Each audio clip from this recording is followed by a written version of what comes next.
क्योंकि 29 तारीख को हम शमशान घाट में थे और विधेयक को वापस करता है कि कोई योद्धा तो घायल है। उन्हें पता नहीं कितना कितना योद्धा बन के तैयार है।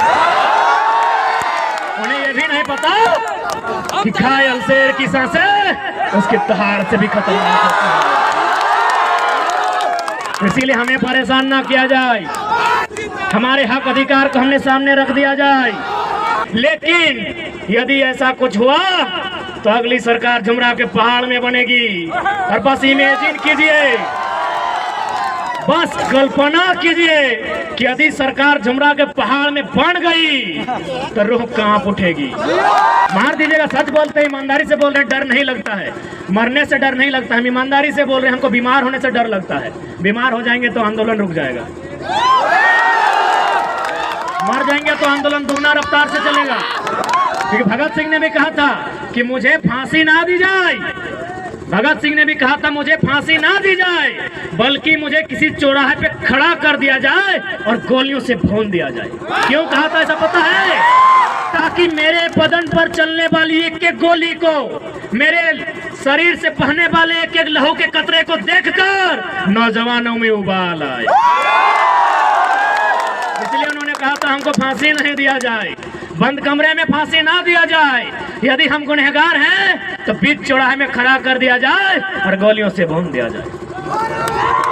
आप सभी वही कहेंगे।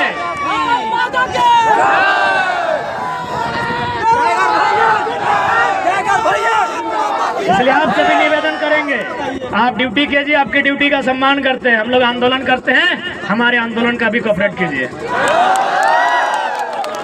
तो कुछ नहीं मिलेगा, पैसा बटुआ में नहीं रखे हैं भैया। जितने भी पुलिस के भैया लोग आए सब तो बड़े हैं दादा साहब, पैसा बटुआ में नहीं रखे हैं, पैसे एसबीआई में रखे हैं। किसका होने वाला है पता है ना? वही तो लड़ाई लड़ रहे हैं, छात्रों के लिए लड़ाई लड़ रहे हैं, किसानों की बात कर रहे हैं, काहे डिस्टर्ब कर रहे हैं? खैर डिस्टर्ब नहीं होंगे, डिस्टर्ब नहीं होंगे। यहाँ तो माननीय कोर्रा थाना के प्रभारी फोन किए थे, सिंदरी में 12 गो थाना का पुलिस खड़ी थी। सिंदरी गए थे आंदोलन करने के लिए, वहाँ के एसडीपीओ 12 थाना की पुलिस और 150 जवानों के साथ खड़ी थी। हमने एक ही लाइन कहा कि डीएसपी साहब सामने आइए, अरेस्ट कर लीजिए, लेकिन उससे पहले एक लाइन बता दीजिए, ये जो जमीन आप खड़ा है गांधी मैदान से दुगना जमीन था जहां सभा हो रही थी, बोले ये जमीन हमारे पुरखों की है और इस कंपनी ने 2 रुपया डिसमिल लिया है, क्या आपका बाप का जमीन लिया है?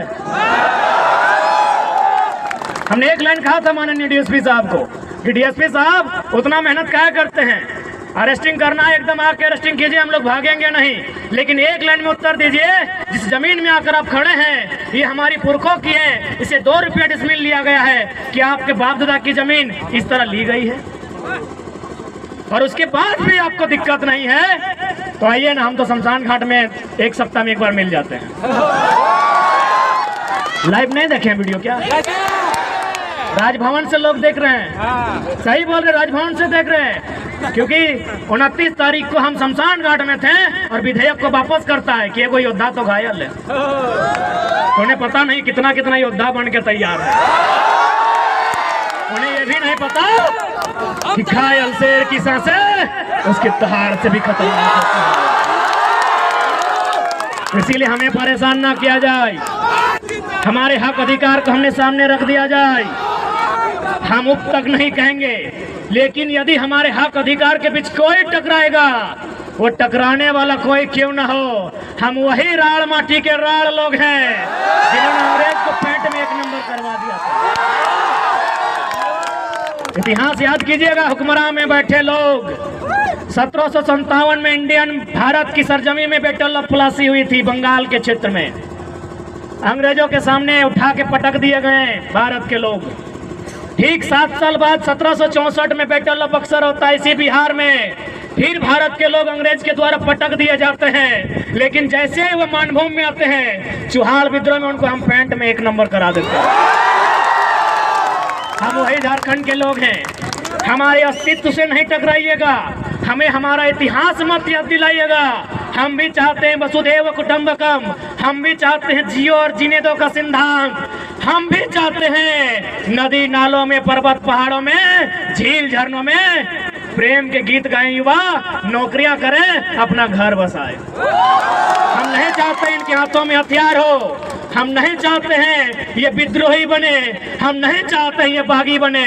लेकिन यदि ऐसा कुछ हुआ तो अगली सरकार झुमरा के पहाड़ में बनेगी। और बस इमेजिन कीजिए, बस कल्पना कीजिए कि यदि सरकार झुमरा के पहाड़ में बन गई तो रूह कांप उठेगी, रूह कांप उठेगी। सपने में यमराज आएंगे। पहले ही कहा देते हैं हमें परेशान ना कीजिए। हमने किसी का क्या बिगाड़ा है? हमने अपने जीवन का 5 साल, 10 साल, 15 साल इन लॉजों में दिया है। अरे भाइयों की तो छोड़िए, हमारी बहनें, हमारे गांव की लड़कियां, वे भी अपने भाइयों के कंधे से कंधा मिलाकर अपने गांव की पगडंडियों को छोड़कर आई हैं बाप का सहारा बनने के लिए। कितने शर्म की बात है, आपके पास एक पॉलिसी नहीं है। यही एक केरल राज्य है, अगर आप उस राज्य में चले जाएं, उस राज्य के आंकड़े को उठाएं तो आपको मिलेगा कि वहां की बहन यदि घर का त्याग करती है, वहां की बहन यदि घर छोड़कर बाहर जाती है, या तो मास्टरनी बनती है या तो डॉक्टरनी बनती है। लेकिन हमारे झारखंड में भाइयों की तो छोड़िए, बहनों की बात करते हैं, लड़कियों की, बालिकाओं की बात करते हैं, यदि वो घर छोड़ के जाती है दिल्ली में नौकरानी बनती है। ये हम नहीं कह रहे हैं, ये आंकड़े कह रहे हैं। 7500 की 75,000 हम कंफर्म नहीं हो पा रहे हैं क्योंकि थोड़ा मेंटल डिस्टर्ब है।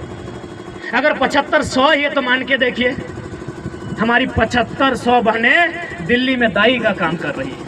अभी उस राज्य में जहां कहीं कोयला, जहां कहीं सोना, जहां कहीं अभ्रक, कहीं यूरेनियम, कहीं तांबा, कहीं लोहा, उस राज्य में हमारी बहनें दिल्ली में नौकरानी का काम करती है। कितना शर्म की बात है राज्य सरकार के लिए, कितनी शर्म की बात है इन आईएएस के लिए, जिनको आईएएस नहीं गधा बोला जाए। आपके लिए एक पॉलिसी है, आपके पास एक पॉलिसी नहीं है। और भी तो राज्य हैं, नागपुर में एक आईएएस अधिकारी रहते हैं झारखंड के। अरे ऐसा मत सोचिए कि हम लोग बच्चा, यहाँ बच्चा है, छोटा बच्चा जान समझ के ना टकराना रे। बड़ा लोग भी हम लोग को टेलीफोन करता है। एक खनन अधिकारी है जो आईएएस हैं, रांची के हैं, उनका पोस्टिंग है नागपुर में। उन्होंने हमें टेलीग्राम में एगो लेटर भेजा, उसमें शायद एनसीएल या कोई कंपनी